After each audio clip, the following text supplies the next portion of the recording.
c'est juste... Ça arrivait à quel moment? Hier à 19h, l'eau a cédé.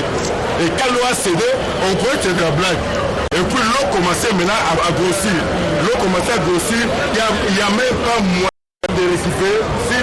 Donc toutes mes valises, tous mes meubles, tout ce que moi j'ai acheté avec monsieur Patrick, tout est dans l'eau. La vice-ministre de l'Intérieur a tenu à transmettre la compassion du chef de l'État Félix Antoine Tshisekedi Tshilombo aux victimes. Pendant la journée, si les gens ont pris des précautions rapidement, voilà, ça fait plus beaucoup de bien. Nous évaluons tout à l'heure, et puis les gouvernements vont prendre ses responsabilités et venir à l'aide très rapidement. Nichela a promis des solutions idoines d'ici quelques heures. Des nombres morts enregistrés à Kinshasa dans les inondations. Parmi eux figurent 6 membres d'une même famille dans la commune de la suite à l'écroulement du mur de leur maison. Leur corps alignés sur le sol après avoir extrait des décombres et ont suscité de l'émotion et de la colère. Ces inondations ont aussi causé d'importants dégâts matériels et submergé de grandes rues de la ville. Le constat est plus que douloureux. Regardez.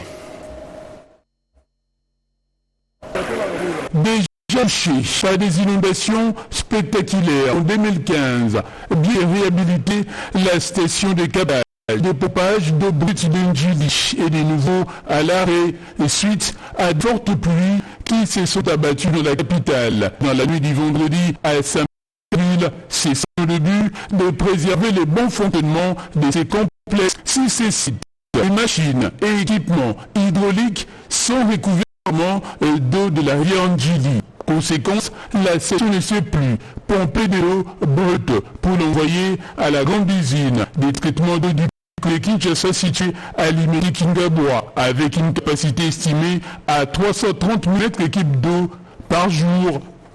Toutes les pompes sont sous les eaux. Donc on ne sait pas travailler, on ne sait pas remettre l'exploitation.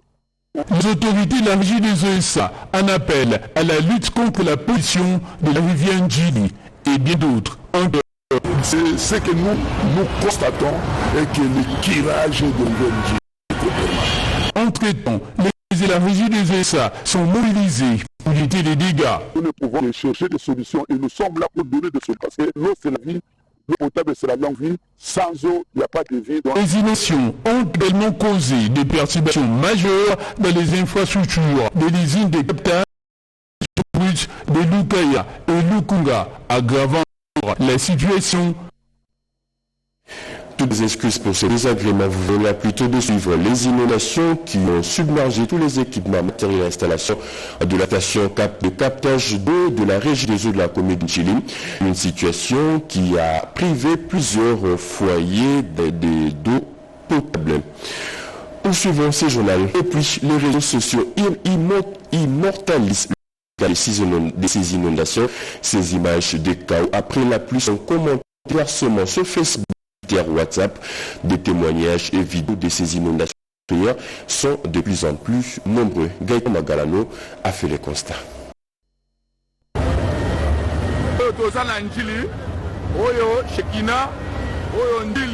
C'est pour la première fois. Est-ce le conséquent de constructions anarchiques à Kinshasa ou le rétrécissement de certaines rivières de la ville à l'image de la rivière Kalamou qui a complètement disparu côté du stade de Martyr? Sur les réseaux sociaux, les images des inondations de la ville font débat.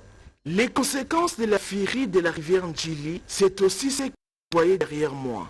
Cette chapelle vide à la clinique quinoise. Une image d'une jeune sœur revue ce dimanche pour le cimetière de Kinkole a été carrément portée pour demain ou peut-être après. Le corps est retourné à la chambre devant nos yeux. Sur Facebook, un député national, Ogi Kalonji et Djangou, campé dans l'eau au milieu avec la base. De Congolais transportés par pirogue ou à dos comme 6 journalistes qui fait son reportage car le véhicule ne peuvent plus. Sur Twitter, à côté des images postées, des commentaires vont dans tout le sens. Comme celui-ci sur Facebook, Embouteillages, inondations, ne serait-il pas temps d'envisager de déplacer la capitale ou une autre capitale, à l'image du Caire en Égypte? La ville de Kinshasa est-elle préparée à faire face aux catastrophes naturelles? Quid sur de prévisions de Telsat? Deux questions qui auront peut-être de réponses après débat.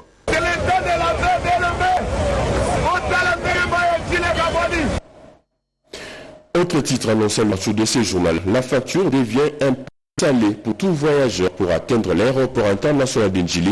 Plus aucun véhicule moto ne passe sur la route au niveau du boulevard Lumumba. Le gouvernement recourt désormais à la voie fluviale. Il vient de mettre à la disposition de tous voyageurs des canaux rapides et VDS pour leur déplacement. Le coût n'est pas à la portée de toutes les bourses. Yolande Voka nous en parlait. Une solution alternative au problème de trafic urbain pour relier les centres-villes de Kinshasa à l'aéroport d'Ndjili en attendant la reprise effective de la circulation sur le boulevard Lumumba au niveau des deux bonhommes. Des canaux rapides et vedettes ont été mis à disposition de voyageurs de différents vols nationaux et nationaux. Quelques voyageurs ont salué l'initiative. Je fais qu'après la pluie, l'arrivée a débordé le pont Ndjili. Nous sommes obligés de transiter par Beach pour prendre un bateau qui nous amène vers Kinkolditol. On aura des véhicules pour nous amener à l'aéroport. Directeur général de l'ONATRA, Martin Luxapanou, qui supervise les va-et-vient, précise. Oui, vous voyez que la politique de transport fluviaux a été implémentée par l'ordre du chef de l'État qui veut qu'on puisse diversifier le mode de transport dans la ville de Kinshasa. Nous avons le voie des eaux et d'ici 40 jours, le train aéroport gare centrale va aussi reprendre. Nous attendons que les caniveaux qui ont été en construction puissent sécher et le train va aussi passer. Nous désignons toutes les voies de communication. Formalité d'usage terminée, les vedettes prennent la direction du port Congo Futur Kinkole ou celui de Safari Beach. De là, ces passagers seront acheminés par bus à l'aéroport de Ndjili pour prendre avion. Et puis nous venons de l'apprendre, fixe sur le boulevard Lumumba normalement depuis ce matin. Les travaux de la 14e session du Congrès annuel sur l'investissement s'ouvrent aujourd'hui à Abu Dhabi, aux Émirats Arabes Unis. Tous les leaders mondiaux et investisseurs vont débattre sur les enjeux économiques. La première ministre Judith Suminwa est arrivée hier à Abu Dhabi pour participer à ces assises. De loin, la chef du gouvernement en même temps donne les inondations de Kinshasa. Shimon Dondo nous explique. À son arrivée à l'aéroport d'Abu Dhabi, la chef du gouvernement Judith Suminwa a été accueillie par le ministre d'État au ministère des Affaires étrangères, Tcheko Tchakbot. La première ministre congolaise va participer ce lundi 7 avril 2025 au congrès annuel sur l'investissement, Annual Investment Meeting Congress, qui va réunir les leaders mondiaux et investisseurs autour des enjeux d'un paysage économique mondial rééquilibré, alors qu'elle s'exprimera sur la scène internationale pour promouvoir les opportunités d'investissement en RDC. La chef de l'exécutif central congolais, Judith Suminwa, gère simultanément les conséquences de pluies diluviennes qui s'y sont abattues sur les provinces de Kinshasa et du Congo central, là du vendredi 4 au samedi 5 avril dernier. Ces intempéries ont d'importants dégâts matériels et de pertes en vies humaines, plan la vulnérabilité du pays face aux aléas climatiques. Sous son leadership, le vice-premier ministre, ministre de l'Intérieur, coordonne une réponse d'urgence mobilisant le ministère de la Défense avec le génie militaire, le ministère de l'Infrastructure pour la réhabilitation des voies publiques touchées et le ministère de la Santé publique pour la prise en charge de victimes. Le combat du prophète Simon Kimba célébré à Lubumbashi dans le Haut-Katanga. La ministre des Affaires sociales a fêté avec le fidèle de cette église. Sur place, Aziza Mounana, à travers un communiqué, dit compatir avec les victimes des inondations de Kinshasa. Joseph Oscar Melkaïch pour le détail.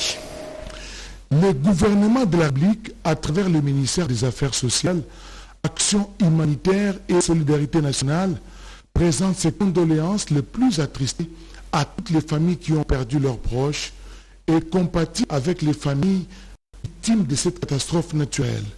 La ministre des Affaires sociales, Action humanitaire et solidarité nationale, Nathalie Azizamounana, rassure l'opinion publique que ces services techniques sont à l'œuvre pour procéder à une évaluation rapide de la situation afin d'apporter une réponse humanitaire et sociale urgente aux sinistrés.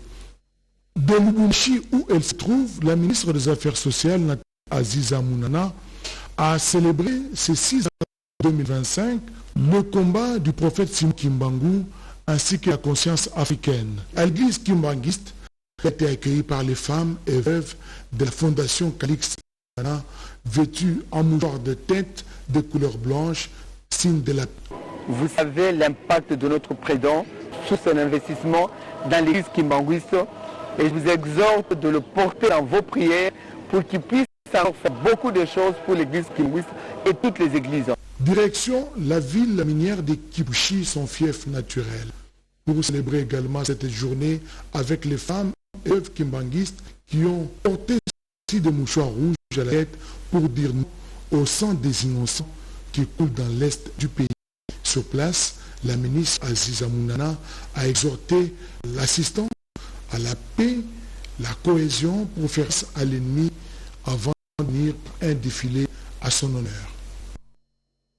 La fête est venir chez les kimbanguistes qui célèbrent depuis le 6 avril dernier les combats de leur père spirituel, le Kimbangu. Hier à Kinshasa, le fils de cette église du monde entier se sont réunis au centre d'accueil kimbanguiste de la Kasavubu pour un culte d'action de grâce avec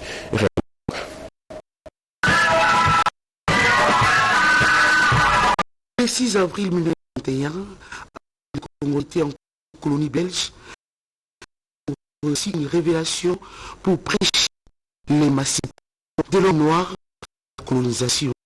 Ses fidèles, Simon Kimbangu, sacrifié, libéré du juge colonial belge.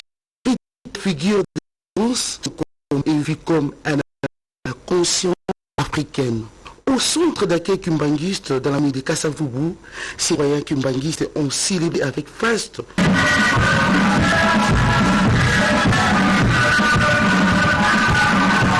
l'incarnation Kimbangu qui est un esprit, une philosophie, une force du combat et une conscience nationale et africaine de la libération de l'homme noir.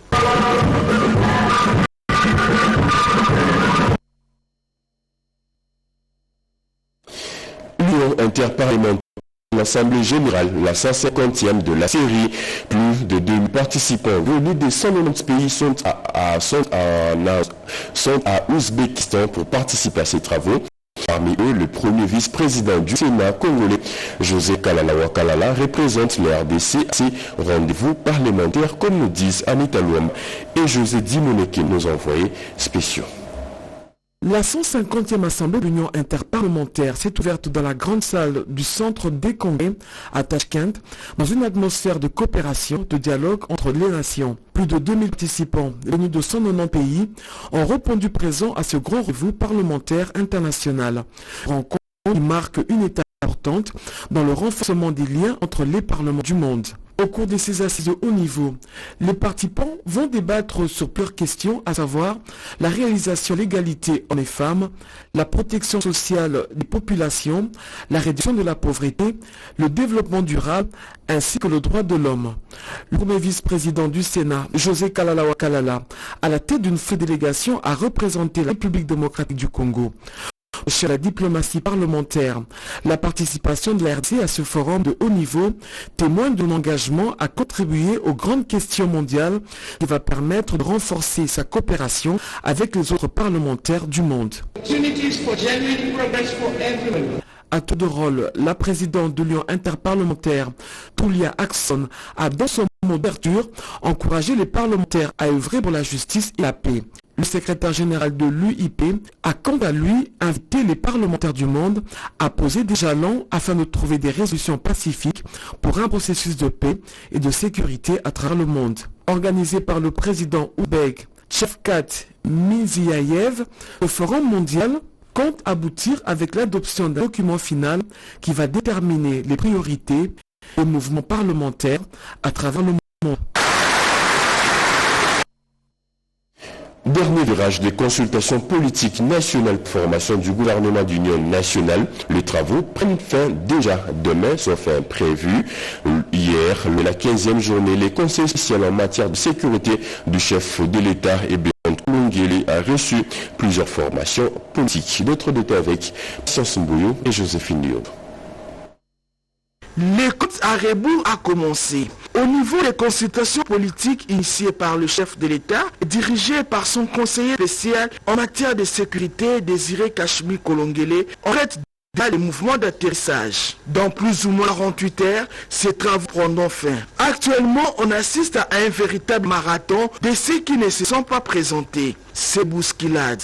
Nous avons répondu à cette invitation pour indiquer, d'après nos analyses, quelles sont les voies empruntées que tout le peuple congolais se trouve autour du président de la République afin qu'ensemble, dans une cohésion d'esprit, nous puissions faire face à la situation de guerre que traverse notre pays. Le point qui touche, c'est surtout le social. Nous avons recommandé que l'on puisse voir dans le cadre du gouvernement d'union nationale qui sera mise bientôt sur le terrain, qu'on puisse voir dans quelle mesure marteler sur le bien-être social de la population, de toutes les couches de la population. Cette initiative qui vise à mettre en place un gouvernement d'union nationale qui constituerait bien évidemment une force patriotique pour pouvoir amener à l'arrêt l'agression et nous investir dans la reconstruction de notre pays. Ceci, nous voulons faire en sorte que ce gouvernement d'union nationale ne soit pas un gouvernement budgétivore, c'est-à-dire un gouvernement qui va encore s'éloigner des préoccupations de la population, qui souhaite une réduction du train de vie des institutions. C'est pour cela que nous avons une idée pour un gouvernement avec une taille qui soit pas trop importante. Consultation politique que le conseiller spécial du chef de l'État, Ezeki, prouve la volonté du chef d'État d'avoir tous les Congolais à ses côtés pour développer les grands Congo en vue d'offrir le bien aux Congolais. Le gouvernement congolais et le Centre national de lutte contre les cancers donnent un coup de pouce aux hôpitaux et centres de santé spécialisés dans le traitement du cancer. Ils viennent de recevoir des médicaments et autres produits pour assurer le traitement de malades. Iden Balaka nous explique.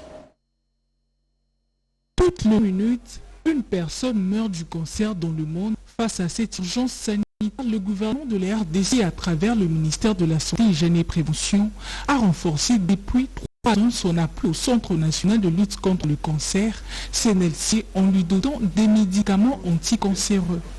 Ces produits, fournis par des partenaires comme Wong9 et Roche, sont redistribués aux structures médicales de prise en charge présélectionnées par CNLC.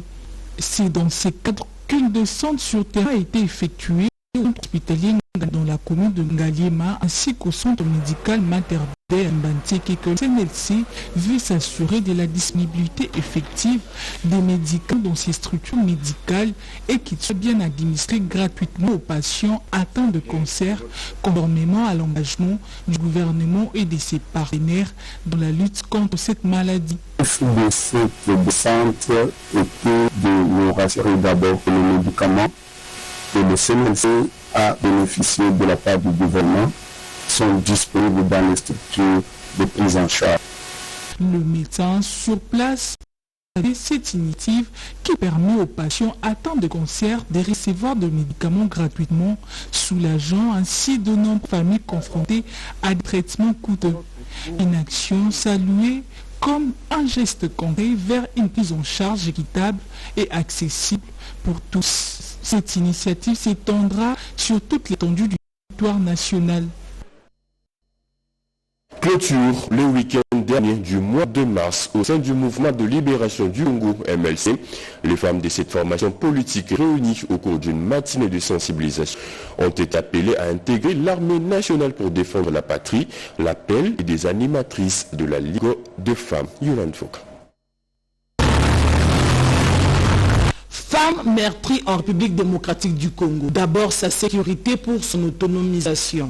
C'est autour de ces thèmes, aux allures d'une exhortation, que les femmes et filles du mouvement de libération du Congo, à travers la Ligue de Kinshasa, ont bouclé le mois dédié à la femme. Fait d'une bande rouge, symbole de la guerre injuste imposée à la RDC. Les femmes du MLC n'avaient qu'un seul message, celui de mobiliser et sensibiliser les femmes sur les violences que subissent ces dernières dans la partie est de la République. La présidente nationale de la Ligue nationale de femmes du LC, Fifi Lunde, appelle les femmes à conscientiser leurs enfants pour rejoindre le rang de l'armée en vue de défendre la mère patrie. Message, nous voulons dire aux mamans, demander aux enfants de s'enrôler dans l'armée. Nous demandons aussi d'intégrer l'armée. Parce que pour investir dans notre pays, il faut la sécurité. Et voilà pourquoi le président Pierre Bemba a vu qu'il fallait demander et éveiller la conscience de nos enfants. Nous éveillons les consciences pour dire qu'on demande aux enfants de l'armée pour cette politique qui est décidée avec la clôture du mois de femmes du mouvement de la libération du Congo a connu la participation du directeur général du MLC, Valentin Ngo, et tout le cadre de ses partis à Jean-Pierre Bemba.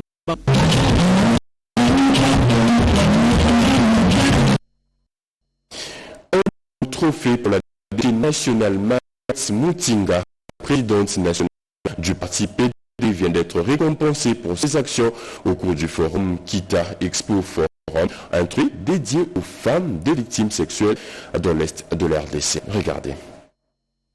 Un trophée de reconnaissance a été victime de violences sexuelles dans l'Est de la République démocratique du Congo par la députée nationale élue de la Tchangou, Marie-Kate Mutinga, présidente nationale du parti PDG, Parti démocrate pour la gouvernance, parti cher au patriarche Modeste Mutinga. Au cours de la conférence Kita Expo au forum à la clôture du mois de mars, dédié aux droits des femmes, organisé samedi à Kinshasa. Je vais dédier cette trophée à toutes les filles victimes de violences sexuelles à l'Est de la République démocratique du Congo. Et j'envoie le chef de l'État, son excellence Félix Tshisekedi dans le processus de la paix en République démocratique du Congo. La conférence Kita Expo Forum avait comme thème émancipation de la femme, rôle, responsabilité. L'objectif était de mettre la femme au centre de ses droits et devoirs pour clôturer le mois de mars consacré à la femme.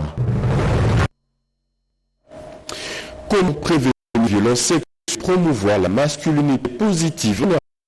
Eh bien, une campagne de sensibilisation et de dynamisation vient d'être lancée par G Femmes, main dans la main pour le développement intégral et d'autres partenaires. C'est un reportage de Pascal Chissot, rendu par Enes Koulonga.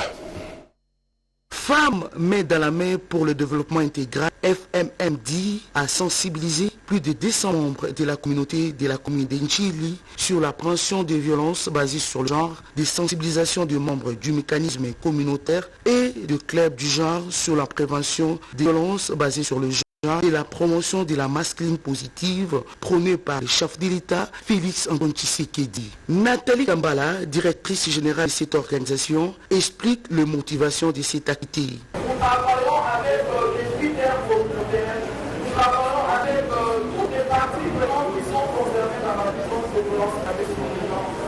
Pourquoi nous avons voulu identifier toutes ces personnes ici et mettre à leur disposition ce livre qui sera très important pour l'Asie. Prenant la parole, la bourgmestre adjointe de la commune d'Njili a salué l'initiative et réitéré la volonté de la commune à accompagner les actions entamées par G. Nous avons vraiment besoin de sensibiliser les jeunes et tout le monde, surtout par rapport aux violences basées sur le genre.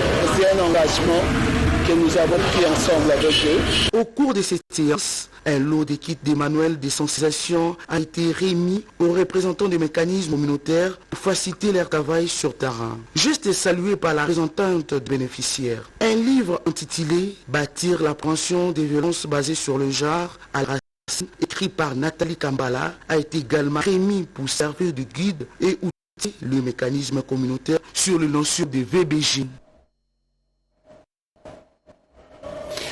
Comment communiquer en cette période de crise et l'élection rwandaise? Eh bien, si j'ai développé au cours de l'atelier qui a réuni plusieurs experts médias. Gato Magalan. Accompagner les institutions et les organisations pour la mise en œuvre de leurs moyens de communication, élaborer des initiatives et des programmes de formation pour renforcer leurs compétences. Voici quelques missions fixées par le cabinet d'experts pluridisciplinaires Institut de sondage Sommet citoyen pour le relèvement du Congo. Son directeur, Joseph Potopoto, explique le pourquoi. Nous avons voulu que ce soit une agence avec des experts pluridisciplinaires, parce que nous ne comptons pas seulement nous limiter à la communication. Il y a d'autres domaines pour lesquels nous servirons de plateforme pour qu'ensemble nous puissions apporter le meilleur de nous. Nous comptons mener de temps en temps des enquêtes qualitatives sur les aspects les plus dynamiques de la vie de notre société et aussi des enquêtes quantitatives, factuelles, statistiques et autres dans tous les domaines possibles.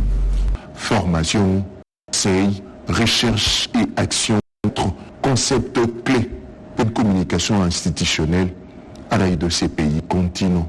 Les domaines et les logiques d'intervention que nous sommes assignés reflètent notre engagement à toucher de larges champs des préoccupations non seulement de ceux qui seront nos partenaires ou nos clients, mais aussi les problématiques de développement de la communication dans plusieurs domaines ici en République démocratique du Congo.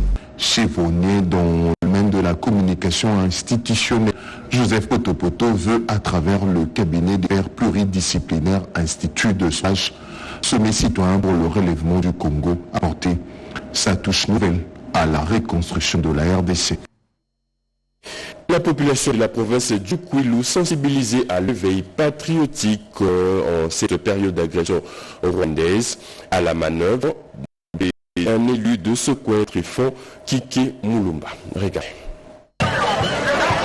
C'est le début du travail consacré à la campagne pour l'éveil patriotique qu'a lancé le professeur Trifon Kike Mulumba à suivi samedi 5 avril 25 à Massimanimba, province du Kwilu. Première étape de sa circonscription électorale pour remercier ceux qui l'ont élu avec détermination à la députation provinciale et nationale. Le professeur Trifon Kike Mulumba n'a pas manqué d'accorder la guerre dans l'est du pays. Il a été tous les colères à faire bloc contre cette agression rwandaise. Ce qui se passe à l'est du pays a des implications sur toute la vie des nations, a-t-il souligné. Le Massimanimba a prié des jeunes qui ont la force et la vocation de s'enrôler dans l'armée. Il a ensuite remercié les groupes qu'il a accompagnés tout au long de sa campagne électorale. C'est un signe de fidélité. Trifon Mulumba a promis d'organiser un séminaire. Les 5 lui souhaitent faire un bloc et effectuer une descente à Simanimba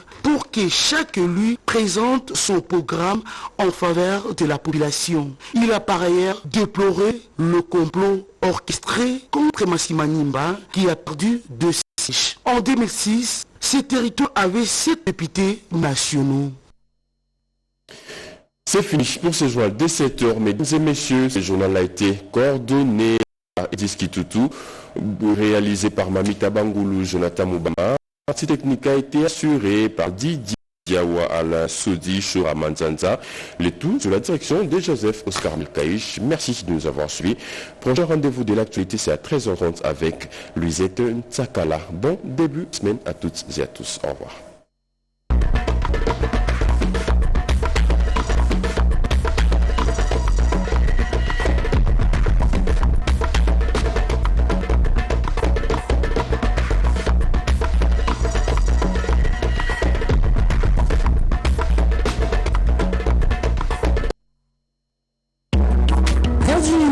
La communication demeure encore au centre de la vie. La radio-télévision nationale congolaise reste le vecteur de l'unité nationale.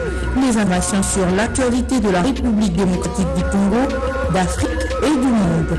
La culture, le sport, mais aussi les grands événements en direct sur la radio-télévision nationale congolaise. Les dernières minutes territoire national, tout ailleurs.